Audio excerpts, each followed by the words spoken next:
Welcome. This is a battle report using the Maurice set of rules designed for the Seven Years' Wars. It is a historical matchup, the Austrians versus the Ottomans.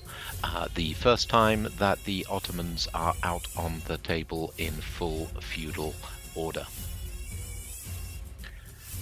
The Austrians are a very classic army, very balanced, with a mix of infantry and cavalry and artillery. Also, they have some elites, they have some irregular, so a very standard 100-point balanced army with a total army morale of 16. The Ottoman army is very extreme. It is totally irregular, and it has maximum national advantages of feudal clerics and skirmishers. It's divided between irregular infantry and irregular cavalry. There's a total of 24 units, so those are going to have an army morale of 13. Army morale of 13 because of the feudal national advantages that allows irregular units to count as a half point of morale. So 24 irregular, counting at half a point each, that is 12, plus the 1 point for the artillery makes a total of 13.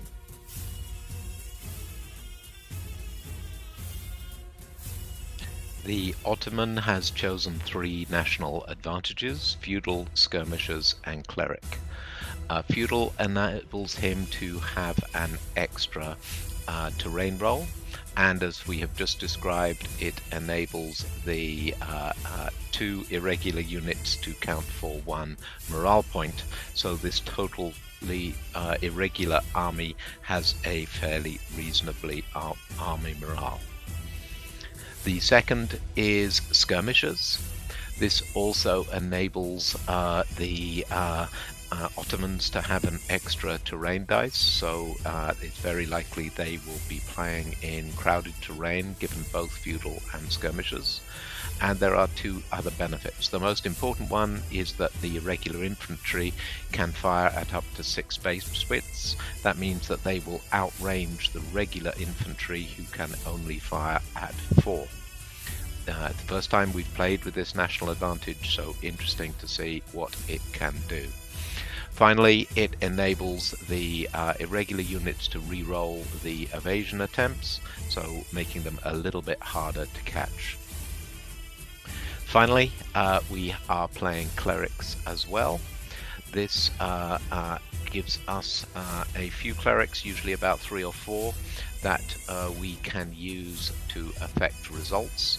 The best one of these, I think, is to enable a force to both march and rally at the same time. So what the Ottomans can do is they can retreat their force and at the same time rally it, enabling it to recover and pull out of the line of fire. Here you can see the relevant terrain. The Austrian is defending, and he has 2 towns. The one between the woods is the objective of the Ottoman army. He has another town over towards his right flank, anchoring the infantry line, and then there are 3 woods in advance of his line that the Ottoman placed in order to have cover to advance on to the Austrians. There is a difficult ground next to the hill, and a hill on his left flank behind the wood. So that is the relevant terrain. The Austrian deployed first as the defender. You can see he has a strong infantry line between the town and the hill. He has 1 unit of infantry garrisoned in the objective town. He has 2 Grenzer units pushed forward into the wood to to slow down the Ottoman advance a little bit, and he has got his cavalry grouped on each flank, echeloned back in order to prevent him being outflanked. The Ottoman army has set up very wide, with a long line of irregular infantry in the front line, weighted over towards the right wing, and then Ottoman cavalry behind each flank, and some Ottoman cavalry in reserve. They are looking to press forward and envelop the Austrian army. This is the first time that the Ottomans have taken the field. The Ottoman cavalry are made by Old Glory.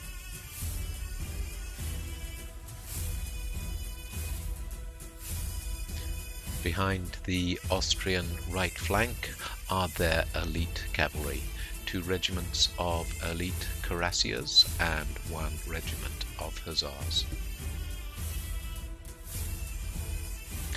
The Austrians have 1 elite regiment in their front line, supported by artillery, with a supporting second line of infantry behind. In the first turn, the Ottomans advance. Their infantry steps forward and brings the Ottoman grenzers in the wood under fire. The Ottomans stay at 6 base widths, out of range of the Austrian responsive fire, and they can fit in 4 regiments to rain fire down on the grenzers. They only hit on 6s because they are irregulars and the grenzers are in cover in the wood, but with 16 shots a turn, the grenzers are soon ground down. On the other flank, the Ottomans step forward as well, bringing the Grenzer line under fire again. The Ottomans are careful to make sure that all of their units form a continuous line within 2 base widths of each other, so they can move the entire army as one force. So you see here the Ottoman irregular cavalry is pressing forward to an outflanking position. The Ottoman cavalry press up the right flank, staying close to the edge of the battlefield to avoid a charge from the Austrian cavalry. The intense Ottoman fire has wiped out the grenzers on the left flank, and the Ottomans have advanced to bring the garrison under fire. This is a tough nut though, because it re-rolls hits, and so it is very slow to do damage on it. Here you also see the Austrian artillery bombarding the Ottoman lines, but they are able to absorb the cannonballs easily. Here you see the Ottoman irregular cavalry pushing up the flank, staying more than charge distance away from the Austrian cavalry. They want to get into position where they can bring the Austrian cavalry under fire and force the Austrian cavalry to charge them, or to take the fire without responding. The Ottomans are now in position for their attack on the right flank. The Austrian cavalry have a dilemma. The infantry are advancing to firing range, and if the Austrian cavalry charge the infantry, then they will be exposed to a flank charge from the cavalry. If they charge the cavalry, then the infantry will be able to move in and flank charge them. The Ottomans are pushing slowly through the wood. The fire on the garrison is not achieving very much. On the other flank, the Ottomans are still engaging the grenzers in the wood, trying to take them down with their longer range. On the extreme left flank, the Ottoman irregular cavalry have reached the baseline, so they are now set up for their flanking move. The Ottoman infantry is weaker here.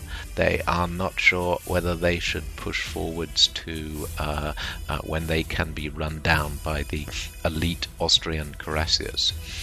So the Ottomans are patient. They decide to take out the Grenzers before they advance any further.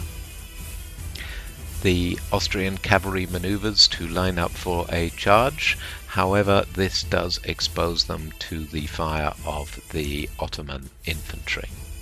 Tough position for the Austrian cavalry. The Ottoman infantry take advantage of the cavalry moving to press forward in the wood. Moving forwards to threaten the guns, but making sure to stay out of the arc of canister fire. The Ottoman infantry wasting their time shooting at the garrison in the town. The Austrian Grenzers in the wood are now destroyed, and the Ottoman infantry advances forward, bringing the Austrian fire line under range of the extended skirmish range of the Ottomans.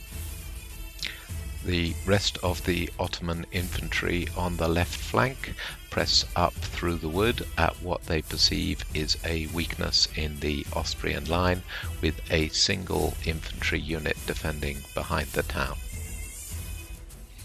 On the Austrian left flank, rather than sit there and be shot to pieces by the Ottoman infantry, the Austrian cavalry decide to charge gloriously. They hit 2 units of Ottoman cavalry, and in an even fight, because they are outnumbered, they are bounced and go backwards. The Ottoman irregular cavalry then moves into position to protect the infantry by being the closest threat to the Austrian cavalry, so they would have to be charged first rather than the infantry. The rest of the Ottoman cavalry moves into a flanking position on the Austrian cavalry.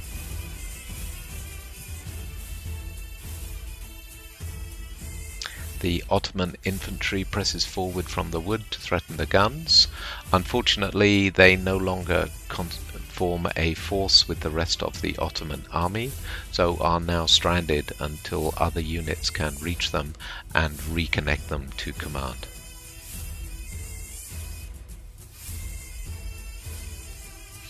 On the Ottoman left flank, the infantry press forward, aiming to bring the Austrian main line under fire at 6 Bathwitz, where the Austrians are unable to respond.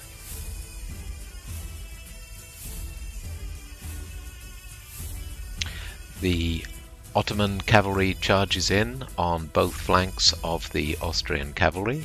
They win their melees, but not enough to rout the Austrians, but they do considerable damage to the Austrian cavalry.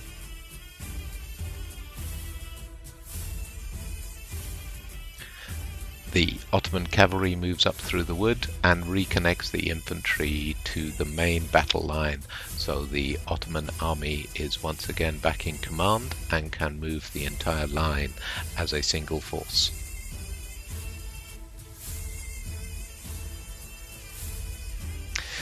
The ability of the Ottomans to move their entire army as one force, whether they're infantry or cavalry or moving through difficult or in the open or in any formation, spurred a discussion about whether this was realistic, whether the irregular armies would really have this command and control advantage over the regulars. As you see here, the Ottomans can move their entire army as one, whereas the Austrians have got it broken up by difficult terrain and by infantry and cavalry and by regular and irregular, so they really need about 6 different moves to move their entire army, whereas the Ottomans can move as one. We discussed a house rule whereby the irregular armies would not be able to move infantry and cavalry together in the same force, whether that would be fairer.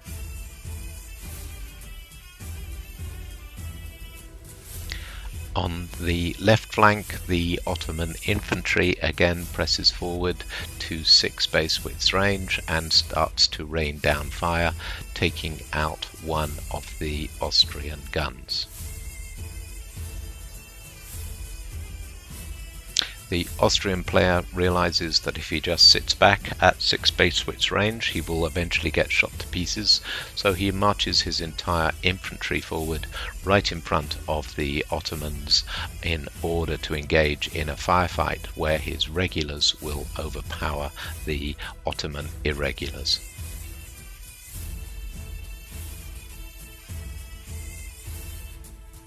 On the Austrian left, the weight of numbers eventually comes to bear, and the attrition fire from the Ottoman infantry destroys one Austrian cavalry unit, and the other 2 are in weak shape. It is only a matter of time before they go down too. The Austrian player has got too much to do in too many places, so can't afford to spend the charge move to send his cavalry in. One of the great features of Maurice is that you have to make tough choices, since you can only act at one place on the battlefield for a charge move like this.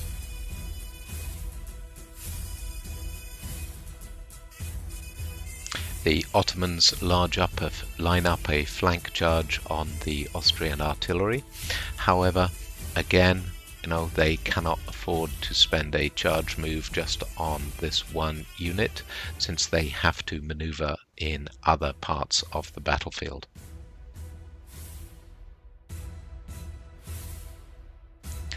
The Ottoman player realizes that they cannot win a firefight against the Austrian regulars and pull back deep into the wood to get out of Austrian range.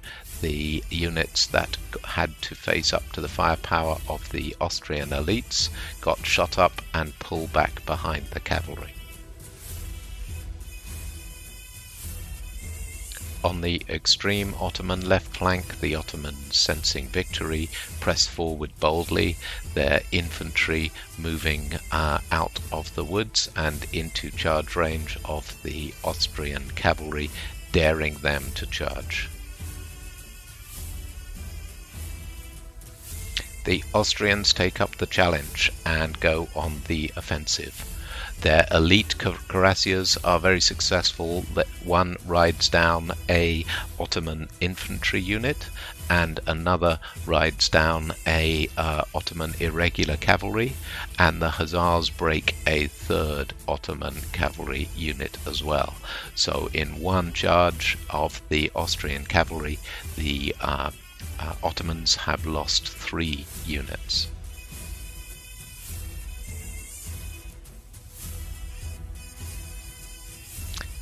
In total, the Ottomans have now lost 4 units. They've been lucky on their dice rolls, however, and the morale has only dropped to 11.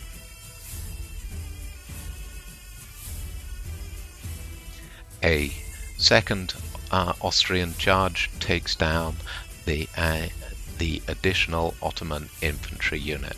So the Ottomans have lost their entire left flank over here. And the Austrian charge has been very successful. Austrian commander wishes that he had attacked a little bit earlier.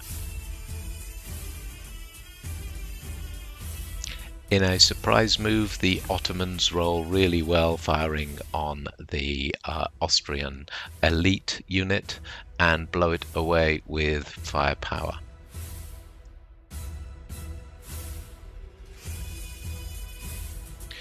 The Ottoman infantry shooting at the garrison have achieved almost nothing the whole game. But now you can see the Ottoman right flank units have finished destroying the Austrian cavalry and are sweeping round over the hill, ready to envelop the rest of the Austrian line.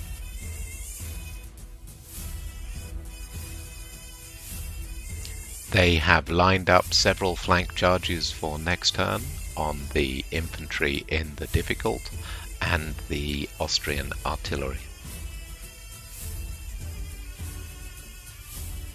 The Ottoman Sipahis are waiting to strike the final blow by recharging the artillery.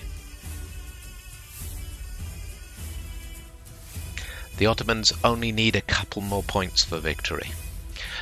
The two Ottoman irregular cavalry units charge in on the rear and flank of the Austrian artillery. Since they are charging flanks, the Austrians are on 0, and the Ottoman cavalry, because they've suffered casualties, are on 3 each. They only need wins because artillery are automatically destroyed if they lose a close combat.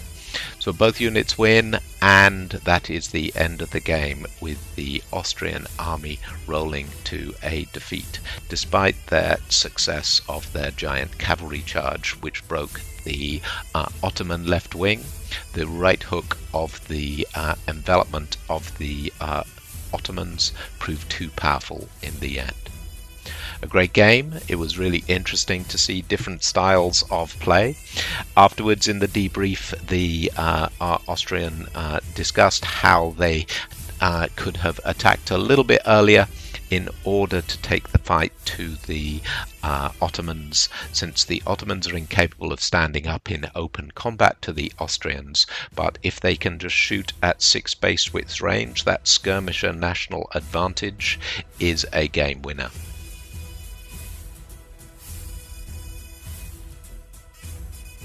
So the decisive edge here came from the skirmisher national advantage. The clerics' national advantage wasn't even used by the Ottomans because they didn't engage in any major firefights. The units that they lost were lost in 1 turn to charges, so did not have the opportunity to rally. Conclusion, it's fun to play the Ottomans. They have a lot of flexibility in their movement. They're not stuck to the rigid 18th century parade ground formations of the other armies, and their irregular troops in enough numbers are able to bring down the big regular units, but they can't stand up in a straight fight, so you gotta duck and weave and maneuver and use your command advantage to the full. So I hope you've enjoyed this. The Maurice rules are great for flavor and have got really nice mechanics, very easy to learn, and always give you a great game. So hope that you try them out, and we will post other games later on this channel.